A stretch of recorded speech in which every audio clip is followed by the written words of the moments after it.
Magandang kilabot na gabi sa inyong lahat.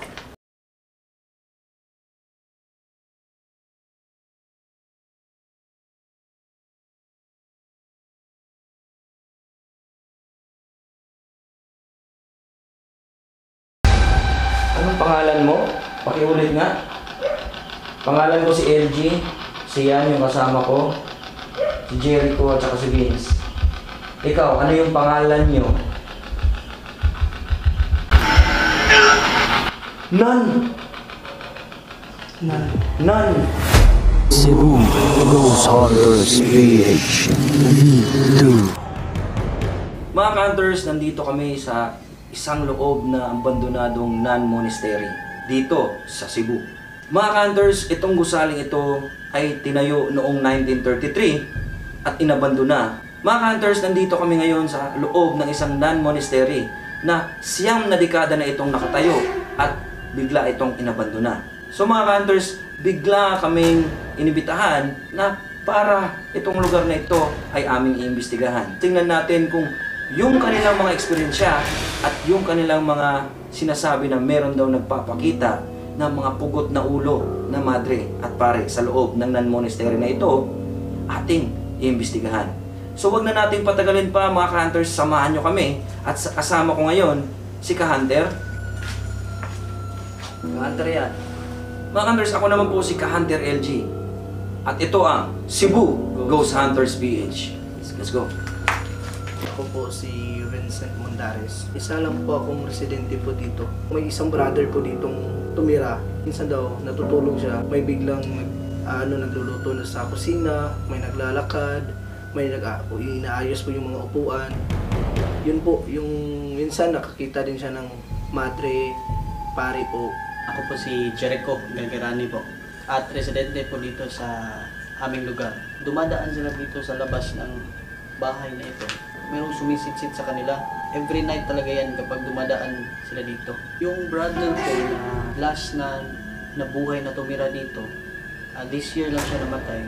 Kasi isa rin akong sakristan sa aming simbahan. Meron siyang nakikita na madre. So mga Hunters, andito tayo ngayon. Yung sinabi ko dito sa loob ng non-monastery. Mahirap yung daan. Dito natin dadaan. Dito tayo dadaan. No? So, dito daw tayo dadaan. Dito. Okay.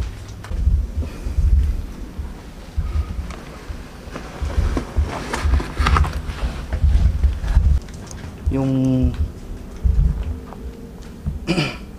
tinatapakan namin ano na to, hindi to semento, ano to siya, dito kahoy, so baka hindi na matibay. Tayo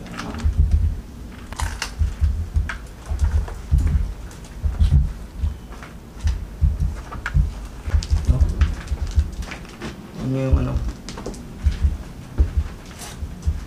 Ano kay basa. Umayatop.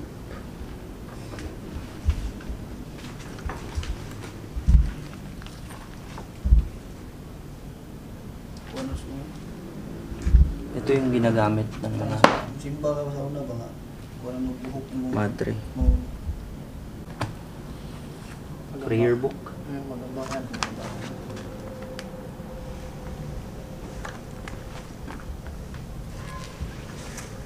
So mga Hunters, hindi na tayo makakatuloy dito doon kasi yung bubong is sira na. Tingnan nyo yung bubong. Okay. So gusto ko sanang pumunta pa doon dyan, kaso hindi na tayo pwede dyan, baka mahulog tayo dito eh. Wala na bubong. So ngayon mga Hunters, tingnan natin kung gaano kalakas yung entity o yung energy dito sa loob ng building na to o ng establishmentong ito. Gagamitan natin ng EMF. Hindi natin kaagad i-communicate, but let's try to. detect if there's an energy dito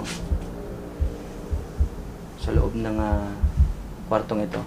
Ito yung kwarto na pinasok nila servants sila na sumakit daw. Dito daw sumakit yung ulo ng kasama nila. Kaya sila ay biglang napatras na at na umuwi na lang sa takot.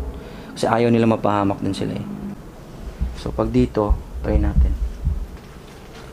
So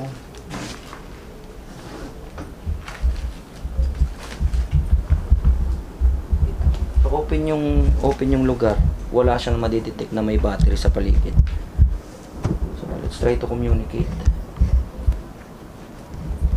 Guys, pag merong magparamdam, kung meron bang kung naimhila sa inyo ha, ayaw ninyo idibdib ha, normal ra na siya. Kay mao atong ipangita. Yun yung pakay natin dito. Okay? Ni isa. Ha? Ni isa.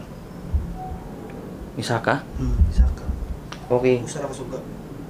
Yun. Kung meron man na gusto makipag-communicate dito, o meron mang entity o energy o multo na gusto makipag-communicate, pwede mo bang pailawin yan sa kulay berde? Kahit isang guhit lang? May kasama ba kami dito?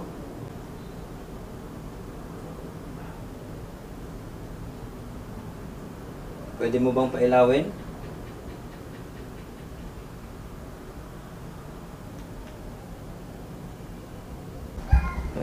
Yung energy dito o yung kung sino man eh, hindi masyadong nakikipag-communicate dito sa atin. So lilipat tayo. So baka yung kasama nila is bumigat yung pakiramdam niya kasi sa sobrang takot lang siguro. Tapos timing dito sa kwarto na to. So dito sa kwarto na to, sa huling beses gagamitan natin ng spirit box. Itong spirit box na ito, tinatawag na hack shop. Ito yung ginagamitan natin ng white noise gamit yung frequency ng AM radio station. Yan. Kung wala mang gusto makipag-communicate yan sa EMF namin, itong nasa kamay ko, pwede mong gamitin upang ikaw ay makipag-usap sa amin.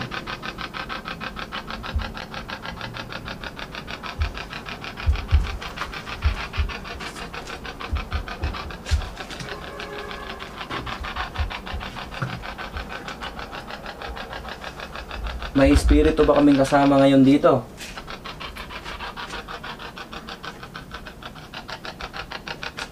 Sa huling beses, upang patunay lang. Kung meron man, makipag-communicate ka.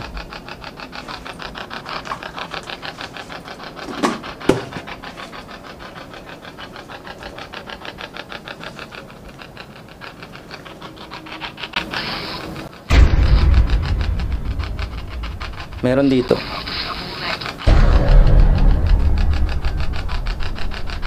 Pakiklaro nga. Ikaw ba to ngayon? Pakiklaro nga.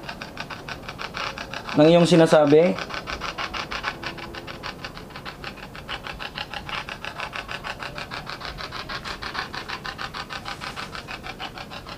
Grabe ko suga eh. Babae. Oo, ang lakas. So nandito ka ngayon. Wala man iyang kwan.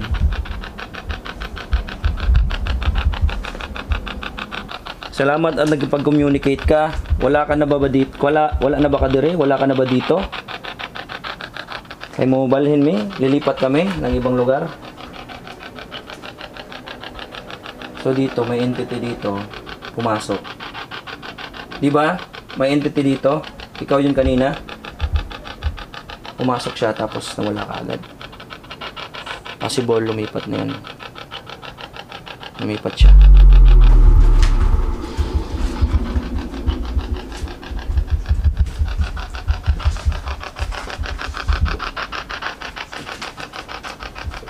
Kung sino man gustong makipag-usap gamit itong equipment namin, kuning nasa akong kamot o itong nasa kamay ko, pwede ka bang makipag-communicate?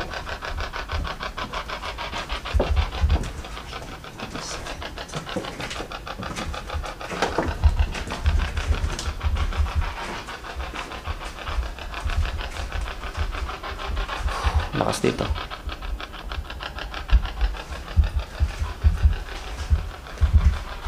Magandang gabi. Kung sino man ang nakakita sa amin at andito ngayon, pwede ba kayong makipag-communicate gamit itong spirit box sa amin?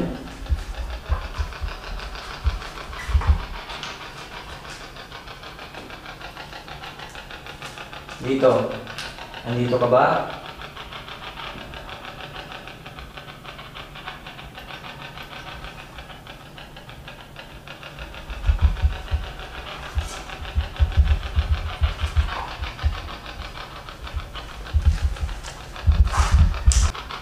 Flashballs.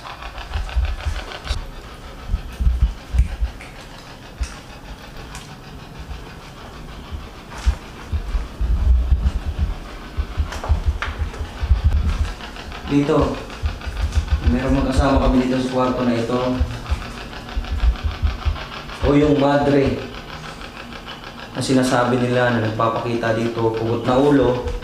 Nandito ka ba sa kwartong ito? Lalaki ba? Lalaki. Ano yung narinig mo? Ano yung sinabi niya? Sa pagkaintindi niyo? Parang madre, sabi niya madre. Yung sa laki na hindi ba paggawa. Okay. So may kasama kami dito ngayon. Ano yung pangalan mo? Dito sa kwartong ito,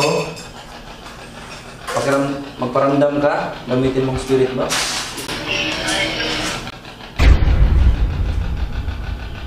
Ang dami. Sige nga, ulitin nyo nga, magparamdam nga kayo.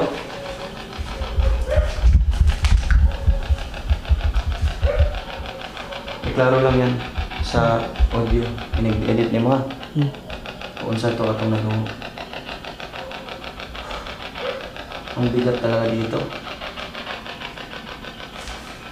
Anong pangalan mo? Pakiulit nga. Pangalan ko si LG. Si Yan yung kasama ko. Si Jericho at saka si Vince. Ikaw, ano yung pangalan nyo? None! Nan. Sino ka sa mga nan? Sino ka sa mga nan? Kapit lang ko ba, uy. Balik tayo doon. Balik tayo dito. Tapos. Ilan yung dito? Mag-aalas 11 na kasi. Kaya lumalakas na yung yung pagpaparamdam siguro dito. Ito yung parang kusina nila.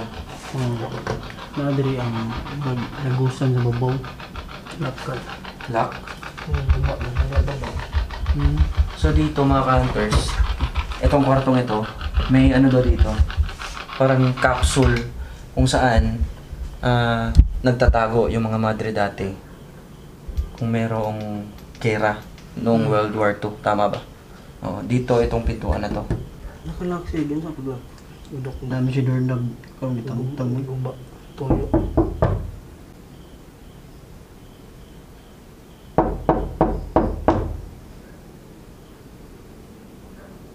Pag merong mag-respond sa dok-dok, huwag kayo matakot ha.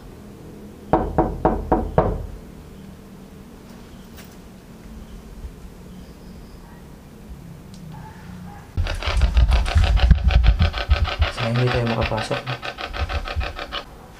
Legit guys. Legit yung sinasabi nila na madre. Nan lang, pinakilala niya lang yung sarili niya na nan. So madre. Tapos, ang mga nakatira dito dati is yung mga madreng taga-ibang bansa. May nag-respond sa amin kanina na nan. Kung ikaw ba ito na nagpaparamdam sa mga nakatira dito dati, gaya ng kay brother, pwede mo bang sabihin yung pangalan mo sa amin? Wow! Pumitik! Kita na camera? Ha? So yun, Okay, nandito ka. Nasa harap ka ba namin? Pwede mo bang papitikin ulit?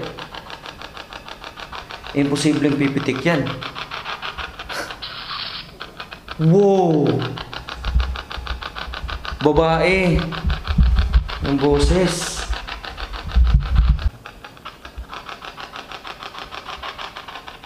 Yun. Oh my God. Yun. Pumitik. Oh my God, Jesus name. Pumitik yan. Imposible, pipitik din yun. Wow. Yun. Ipawang sa'yo. Ipawang kasi sa'yo. Wow. Ipawang dito. Guys, may pumapatay ng camera ng lights ng camera. Tapos pumipitik na siya. Yun. Wow!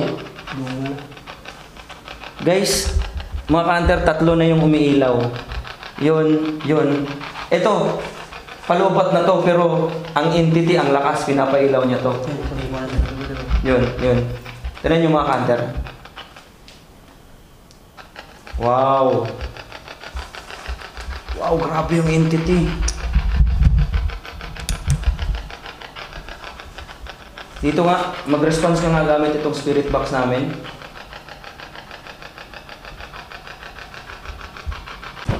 Pwede ka bang magtumba ng bagay? Walang tatakbo ha, pag mayroong natumba na bagay. Okay? Dito. Kasi dito kanina, ito yung ano eh. Dito, wow. Wala! Dito yung nagpaparamdam yung ano. Jesus name.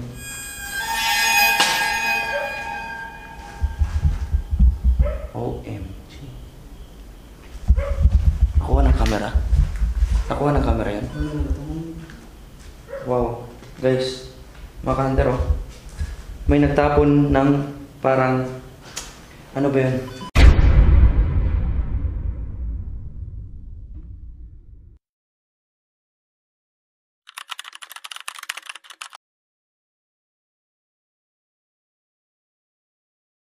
So mga ka-hunters, ad lang namin, nasa labas na kami ng monastery.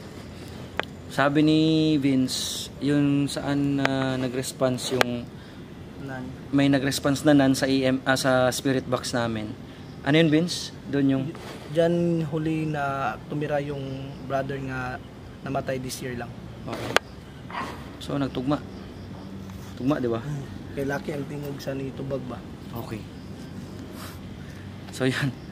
Sige.